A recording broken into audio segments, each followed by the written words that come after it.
What's all the buzz about? Chatterbees. Supervisor Karen wouldn't let employee take his vacation time. The CEO helps him get sweet revenge. Welcome. We've all heard stories of terrible workplaces, but this one might take the cake. Stick around because you won't want to miss this story. But first, if you haven't already, don't forget to give this video a like, share it with your friends, subscribe for more content, and make sure to hit the notification bell so you'll be notified when we upload more videos. Now let's get on with the story. In a satisfying tale of comeuppance, a certain person found himself in a terrible work environment filled with nepotism, lying, and fraudulent actions by his supervisor that prevented him from taking the vacation time that he had accumulated over the course of 2 years. It was mostly due to his patience, and perhaps a little luck, that this employee was able to outmaneuver his Karen supervisor and come out on top. This satisfying story left this Karen with exactly what she deserved. Enjoy. First, some background on his job, workplace environment, and its paid leave protocol. I used to work in a disability shared accommodation agency. It's a job where you support 4 to 6 people with disabilities who share the accommodation. The job consisted of shift work with 2 clients per staff member during the day and 1 staff member on a sleepover at night. The rosters are 4-week rotating rosters. I was employed as a 75, meaning I worked 75% of what is considered full-time, equating to 57 hours a fortnight. Working shifts sucked, but the pay was good. I worked in a house I'll call Sunnyvale. Sunnyvale had 4 residents and 7 workers. Each house had a house supervisor. They reported to the cluster manager, who managed 6 houses, and cluster managers reported to the CEO. By company policy, leave requests are first in best dressed, meaning you needed to put your leave in early to ensure you got it. He transferred to Sunnyvale and immediately noticed the clickiness of his colleagues. I was transferred to Sunnyvale from a 6-client house due to my qualifications and situations I cannot legally disclose.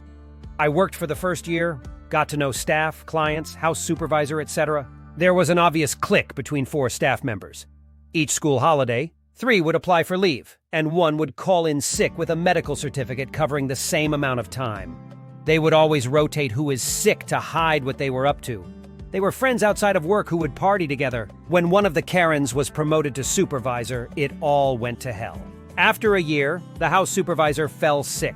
One of the clique members, Karen, was appointed acting supervisor, and it went to hell. She tried reducing my hours and giving extra time to a friend. I pointed out that I'm contracted for 57 hours a fortnight, so I'm getting paid for 57 hours a fortnight. Her friends got extra shifts. They were also given the best shifts and were all around favored by Karen.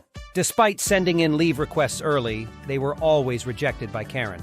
In January, I put in a leave request for the March school holidays. Karen rejected it on the grounds that others had already submitted leave. Her clique all applied for this time. I left this alone. In March, I checked the leave calendar for the June school holidays. Each house had a leave calendar so management and staff can check whose scheduled leave is. It was empty. I submitted leave again and it was rejected.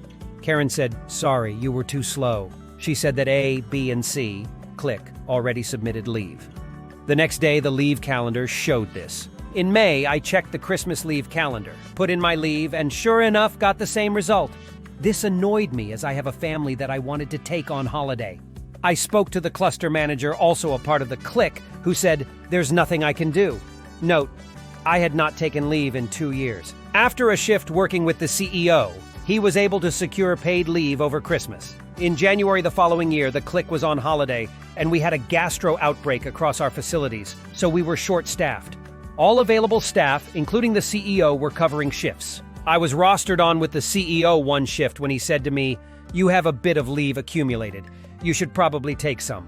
I told him that I put in 3 requests last year. All were rejected as others apparently already applied for those dates. The CEO replied, "Let's lock in your leave now." I said, "Okay, how about 4 weeks over Christmas?" He quietly left the approved leave form with Karen, who unsurprisingly canceled the request once again. I filled out the form and the CEO signed it off. He filled out the leave calendar and put my application in Karen's pigeonhole. I was on sleepover that night, so I took my application, photocopied it for myself, and replaced it under the mountain of paperwork in her pigeonhole, knowing she wouldn't see it for a few months. In March, I checked the leave calendar, noticed my Christmas leave disappeared and had been replaced with Karen, A, B, and C. I didn't say anything as I had a leave form with CEO's signature. When he takes his Christmas time leave, Karen gets upset. Fast forward to October, the original house supervisor passed away. An acting supervisor was appointed permanent supervisor by the cluster manager with a mandatory 3-month probation. When December came around during the first week of my leave, I received a call from Karen. "Where are you?" I told her I was on leave, and Karen responded, "I didn't approve any leave. Get your ass to work now." I came in and Karen chewed me out, stating she didn't get an application form. Karen went on to say, "Even if you submitted it, I would have rejected it, as you should know by now that we, the clique, always take 2 weeks in December, January." She wrote me up for insubordination. I worked that shift, and when Karen left, I emailed the CEO filling him in on what happened. He called a meeting with me and Karen. The CEO finds out who Karen really is. The CEO asked what happened. Karen kept cutting me off, saying he took it upon himself to approve leave. I wrote him up for skipping work. I responded with, "Actually, I submitted leave in January while you were away." Karen didn't believe me until the CEO said, "Yes, he did. I approved it and added it to the leave calendar." Karen said, we already had 4 staff booked on leave." When the CEO asked for the leave forms, Karen stumbled and said that she destroyed them. I handed Karen my copy of my form signed by the CEO. He told Karen he is on leave, and I'm going to Sunnyvale and investigating the situation. "OP, my apologies. Go home. I'm extending your leave by an extra week." Karen and her clique finally get retribution for her actions by none other than their boss. I went home. I came in 4.5 weeks later to be told that Karen had lost her promotion and was on thin ice. The CEO found out that Karen had been rejecting leave requests. She shredded my request without looking past the date. She deleted my leave from the calendar. The CEO told Karen that this bordered on fraud. The CEO also separated the clique to different houses. He changed the leave policy to state that he must sign off leave requests, in addition to house supervisor and cluster managers. He ensured that all staff had access to prime leave dates. Karen was fired 2 weeks later for failing audit requirements. Wow, what a roller coaster of a story. It's not every day you hear about an employee standing up to a manipulative supervisor and getting sweet revenge with the help of the CEO.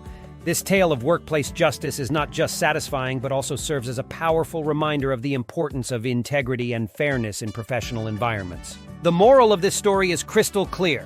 Dishonesty and favoritism have consequences. In the end, it was the CEO who stepped in to set things right, showcasing the significance of leadership that values honesty, transparency, and equal opportunities for all employees. The CEO's actions not only rectified the wrongs committed by Karen, but also implemented changes to prevent such abuses of power in the future. Have you ever faced a challenging situation at work where a supervisor or colleague made it difficult for you to take deserved time off or treated you unfairly?